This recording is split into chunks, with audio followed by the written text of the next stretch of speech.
kita tidak bisa mengatakan bahwa secara ilmiah hantu itu tidak ada. Benar nggak? Sains hanya tidak membuktikan bahwa hantu itu ada. Tapi tidak membuktikan bahwa sesuatu itu ada beda dengan membuktikan bahwa sesuatu itu tidak ada.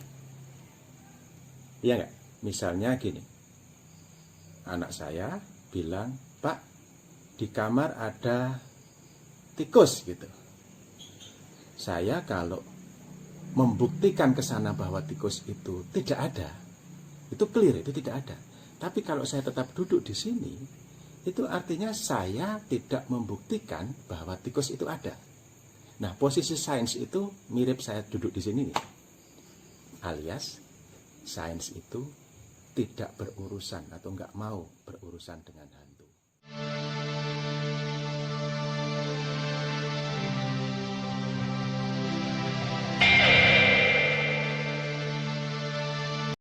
Selamat malam, Sugeng Dalu.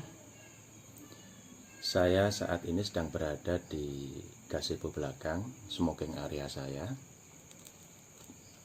Dan background saya, latar belakang saya yang Anda lihat ini adalah salah satu sudut tergelap di rumah saya.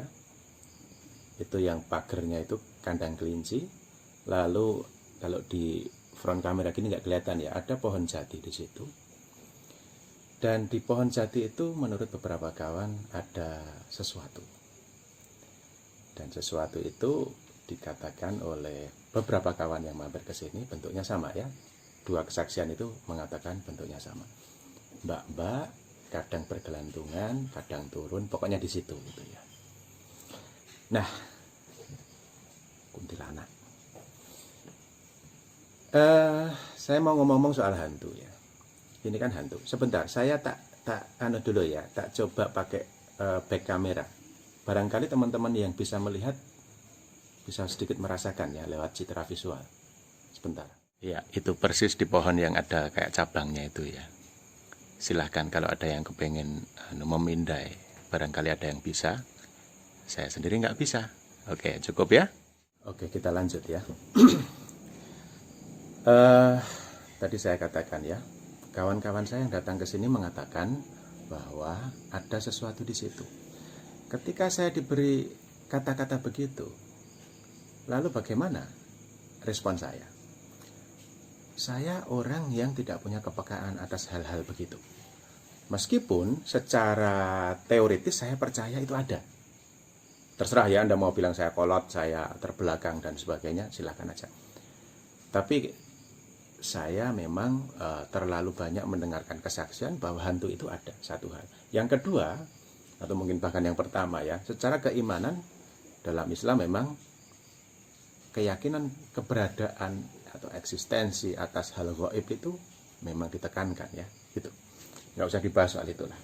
Tapi yang jelas, ketika kawan saya pada mengatakan bahwa di situ ada mbak-mbak, yang muncul kemudian di benak saya adalah visualisasi. Saya membayangkan ada sosok di situ. Bajunya abu-abu atau pakai daster mungkin agak putih gitu ya. Terus dia nongkrong di situ gitu. Terus akhirnya ketika sebelumnya saya bisa duduk dengan nyaman di sini sampai pagi gitu kan. Saya suka lembur di gazebo ini, menulis gitu sampai kadang-kadang jam 3 baru masuk gitu. Tapi setelah itu ada perasaan tidak nyaman. Mungkin karena saya tidak terlalu suka ya berdua-duaan dengan bukan muhrim ya di tengah malam begitu. Tapi gini, yang saya rasakan adalah ketika orang bicara tentang hantu, itu ada semacam relasi kuasa yang terbentuk antara si pencerita dengan si sasaran yang diceritai, yaitu saya. Karena saya tidak punya pengetahuan sedikit pun soal itu.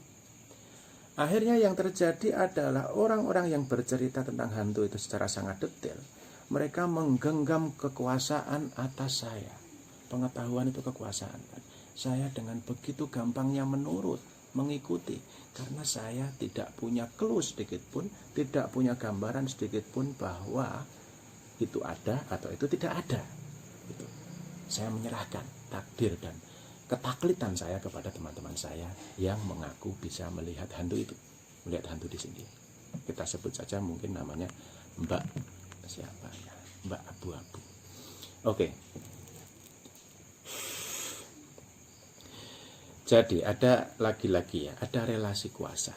Dan relasi kuasa itu menjadi begitu kuat, begitu dominan dalam relasi kami, dalam interaksi kami, karena ada wilayah-wilayah yang tidak bisa diverifikasi. Problem hantu itu kan karena dia kemisteriusan hantu. Dan kenapa hantu itu menjadi mengerikan, menjadi menyeramkan buat sementara kalangan. Dan mungkin juga kadang-kadang bagi saya, yaitu karena ada ruang-ruang yang kabur, ada ruang-ruang yang tidak terjelaskan gitu ya. Ada apa ya? Ada hal-hal yang sifatnya hanya bisa kita definisikan secara menduga-duga. Itulah kenapa hantu itu muncul di ruang-ruang gelap. Gelap itu kan selalu berkonotasi dengan remang-remang, kabur, tidak jelas gitu ya.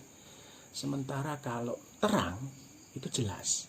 Sudah terang belum ini masalahnya? Nah, itu kan sudah jelas. Tapi kalau gelap itu selalu menimbulkan misteri, pertanyaan, situasi yang tidak cukup memberikan penjelasan bagi kita. Dan di ruang-ruang seperti itulah yang muncul kemudian adalah imajinasi. Itulah kenapa hantu dan kegelapan itu biasanya berjalan seiring sejalan. Kalau hantu itu muncul di ruang yang terang, di tengah tanah lapang, di tengah lapangan basket, dan dia muncul cetha welo-welo di situ dengan wujud yang konsisten dan datang dari arah depan, ya. Depan itu maksudnya apa? Di depan mata kita bisa melihatnya, bisa mengawasinya, gitu. Dia tidak akan lagi menyeramkan. Karena sudah jelas, dia tidak menyimpan misteri, dia tidak menimbulkan dan menyisakan tanda tanya. Sementara di ruang gelap, isinya tanda tanya, isinya kekhawatiran. Jangan-jangan dia nanti muncul berjujuk di samping saya, atau tiba-tiba mencolek punggung saya, geriming-geriming begitu, atau mencekik saya dan membunuh saya misalnya. Ruang gelap itu selalu menyisakan pertanyaan-pertanyaan begitu. Itulah kenapa kalau kata beberapa kawan ya, yang gelap-gelap itu diceloroti saja. Ini makanya saya celoroti pakai ini ya. Pakai ada lampu duduk di sini. Saya kasih celorot ke arah sana. Bukan apa-apa ya, karena memang terlalu singgup gitu. Nah, itulah kenapa ya hantu dan sains itu tidak rukun. Karena apa? Karena hantu itu isinya pertanyaan-pertanyaan yang sulit diverifikasi, kegelapan, sementara sains itu iluminasi, sains itu pencerahan gitu. Sains itu hanya berbicara tentang sesuatu atau segala hal yang terang dan terukur dan bisa diverifikasi. Sementara kegelapan itu isinya misteri. Sains mungkin hanya meraba-raba juga misteri, atau sains memilih tidak berurusan dengan misteri. Jadi sekali lagi ya, sains itu tidak membuktikan bahwa hantu itu tidak ada. Sains hanya ora urusan. Mirip dengan Marxisme misalnya. Marxisme bicara tentang materialisme historis, tentang revolusi proletariat, tentang kemenangan kaum buruh secara alamiah buruh akan menang dan seterusnya gitu ya. Tapi Marxisme itu tidak pernah bicara tentang kehidupan setelah mati misalnya. Alam kubur, siksa kubur, nggak ada. Apakah Marxisme tidak percaya? Bukan tidak percaya, nggak ada urusan. Iya nggak? Coba, mana buktinya Marxisme pernah membahas alam kubur itu tidak ada? Nggak pernah. Sains juga begitu itu ya. Dan karena itulah segala apapun yang sifatnya gelap, remang-remang, itu biasanya berkarakter hantu. Misalnya teori konspirasi. Teori konspirasi itu kan mirip hantu. Bukan karena 100% tidak terjelaskan, bukan. Tapi karena justru ada sebagian elemen yang ada clue-nya, memiliki clue, ada beberapa petunjuknya, tapi sebagian yang lain tidak terverifikasi. Jadi bukan semata-mata total 100% tidak ada clue. Enggak. Hantu itu ada clue-nya. Clue-nya misalnya ada kesaksian, ada orang-orang yang merasa pernah melihatnya gitu ya. Ada mitos di setiap zaman, di setiap peradaban yang bicara tentang hantu. Artinya dia tidak berangkat dari ruang hampa. Gitu. Dan segala hal yang lain. Tapi begitu kita disodori oleh barang ini ya, apa yang ada di belakang saya ini, bagi orang-orang yang tidak memiliki kepekaan tertentu seperti saya tidak melihatnya ada. Saya tidak bisa membuktikan bahwa ini ada. Saya tidak bisa melakukan verifikasi. Saya pegang juga tidak mak genyuk, tidak kedemok, tidak kesentuh. Citra visualnya juga tidak muncul gitu ya. Akhirnya yang namanya hantu, yang namanya penghantuan atas hal-hal yang lain itu selalu merupakan kelit-kelindan kombinasi antara sesuatu yang menjadi clue dengan hal-hal lain yang tidak bisa diverifikasi gitu. Teori konspirasi kan gitu juga. Teori konspirasi itu tidak 100% fiksi, tidak 100% fiksi ya. Nanti ketahuan Rocky Gerung lagi masalah. Tidak 100% hayalan gitu ya. Misalnya konspirasi bahwa Cina akan menjajah dunia dan sebagainya. Teori konspirasi itu bukannya tanpa clue. Mereka punya plan yang luar biasa. Mereka agresif secara ekonomi, secara politik. Tapi verifikasi atas rencana itu sulit gitu loh. Atau jangan Cina lah. Kalau Cina itu mungkin nanti perdebatannya dari jauh ya. Nanti saya dikira buzzer lagi ya. Tentang Freemason, Illuminati dan sebagainya. Freemason itu dikatakan sebagai organisasi rahasia yang mereka punya mengatur negara dan sebagainya, mempengaruhi kebijakan-kebijakan dan lain-lain. Tapi mereka bukan 100% nggak ada. Freemason ada, lawang organisasinya ada kok. Saya di Australia pernah beberapa kali saya mengantar barang ke kantor Freemason. Di sana ada kantor Freemason, loji Freemason ada. Tapi apakah mereka sebuah perkumpulan rahasia yang menjalankan ritual-ritual menyeramkan? Itu yang tidak bisa diverifikasi. Akhirnya yang muncul apa? Konspirasi. Teori ya, teori konspirasi. Kalau konspirasi itu pasti ada. Di dunia itu, di Senayan itu isinya konspirasi semua. Tapi teori konspirasi itu adalah kombinasi, lagi-lagi kombinasi antara hal-hal yang ada clue-nya, yang ada petunjuknya, yang ada sedikit buktinya, yang dipadu dengan hal-hal lain yang sulit atau nyaris tidak bisa diverifikasi. Itulah kenapa hantu itu eksis. Dan itulah kenapa banyak orang suka bicara tentang hantu, tentang konspirasi. Kenapa? Karena tersisa ruang-ruang gelap yang tidak terjelaskan. Dan di ruang gelap itulah muncul imajinasi. Dan imajinasi itu semakin tidak terkontrol, dia semakin liar dan semakin kreatiflah orang-orang yang mengimajinasikannya. Disitulah yang akhirnya memunculkan konten-konten yang menarik, gambaran-gambaran yang menarik, gambaran-gambaran yang ya yang namanya sensasi selalu menarik, kira-kira semacam itu. Maka pertanyaan akhirnya adalah, apakah di belakang saya ini, di pohon ini beneran ada kuntilanak? Saya tidak bisa membuktikannya. Teman-teman sains tidak bisa membuktikannya. Dan kalau tak muncul teori sains, yang memunculkannya adalah mungkin psikologi. Psikologi akan menganggap bahwa saya berhalusinasi, saya menciptakan bayangan-bayangan. Orang-orang yang ngeklaim sebagai indigo itu juga mungkin akan divonis sebagai orang-orang yang halu gitu oleh psikologi. Atau yang mengkaji bidang keilmuan lain yang mengkaji soal itu adalah misalnya antropologi. Antropologi akan bicara tentang kebudayaan-kebudayaan yang membentuk mitos-mitos untuk melakukan kontrol sosial atau untuk mencari legitimasi kekuasaan dan sebagainya. Dari situ diciptakan hantu-hantu gitu.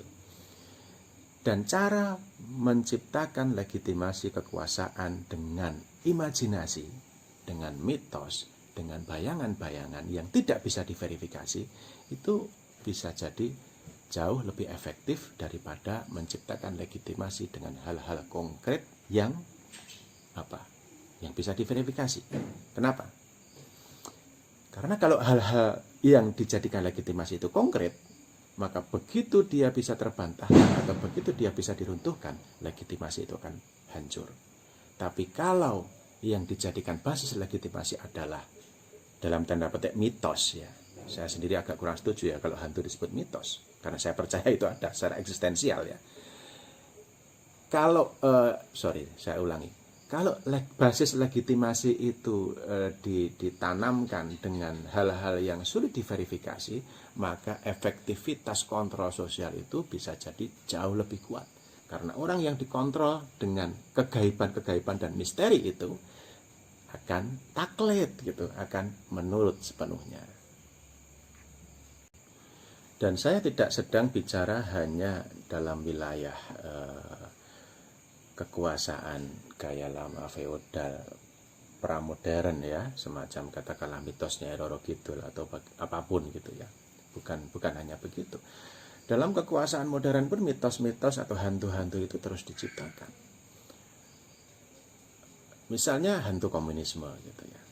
Itu kan terus direproduksi. Setiap saat ada isu dilemparkan bahwa 15 juta anggota komunis sedang bersiap. Gitu. Itu verifikasinya gimana? Nggak bisa. Tapi apakah komunisme ada? Ada kan komunisme. Negara komunis juga masih ada. Artinya clue-nya masih ada. Tapi ada sebagian besar hal yang tidak bisa diverifikasi. Dan akhirnya emosi itu bisa dengan gampang digerakkan dari situ. Imajinasi juga disebarkan dari situ. Dan kontrol publik itu jadi cukup kuat. Ya, efektif. Hal yang lain apa ya? Hantu apa ya? Saya pernah ambil contoh itu ya. Ketika misalnya Amerika menciptakan hantu Saddam Hussein misalnya, bagaimana Saddam digambarkan sebagai sosok yang begitu brutal, ya bahwa brutal benar-benar brutal di tingkat negaranya memang banyak verifikasi soal itu ya. Tapi bahwa dia menciptakan atau mengkreasi senjata pemusnah massal yang mengerikan sampai akhirnya berita itu dijadikan basis legitimasi untuk pembombardiran Irak sampai akhirnya penggulingan Saddam Hussein. Itu juga hantu. Ya, pada waktu itu verifikasinya nggak ada. Benarkah Saddam punya benarkah Saddam punya sentra pembuatan senjata pemusnah massal? Enggak ada verifikasi kok. Clue yang lain ada, Saddam, militer dan lalu gaya-gaya pemerintahan diktatorship yang fasis ala Saddam ya, patung Saddam di mana-mana, dia tampak sangat berkuasa dan sangat totaliter dalam mengendalikan rakyatnya dan seterusnya gitu. Clue itu ada. Penyerangan ada, Saddam menyerang Kuwait lalu mengancam yang lain-lain ada. Tapi bagian terbesar sebagai basis legitimasi serangan sekutu Amerika waktu itu tidak bisa diverifikasi. Lalu diseranglah Irak, jeler, hancur, pada mati, Saddam terguling, Saddam dibunuh dan seterusnya. Ya, barulah kemudian belakangan verifikasi itu dilakukan dan ternyata senjata pemusnah massal itu tidak ditemukan. Itulah hantu. Nah, tugas Anda adalah menduga-duga. Apakah saya sedang mencari basis legitimasi tertentu dengan menggambarkan atau menyajikan Mbak Kuntilanak yang ada di belakang saya ini? Silahkan Anda pindai sendiri. Tuan sewung ya Mbak, tak syuting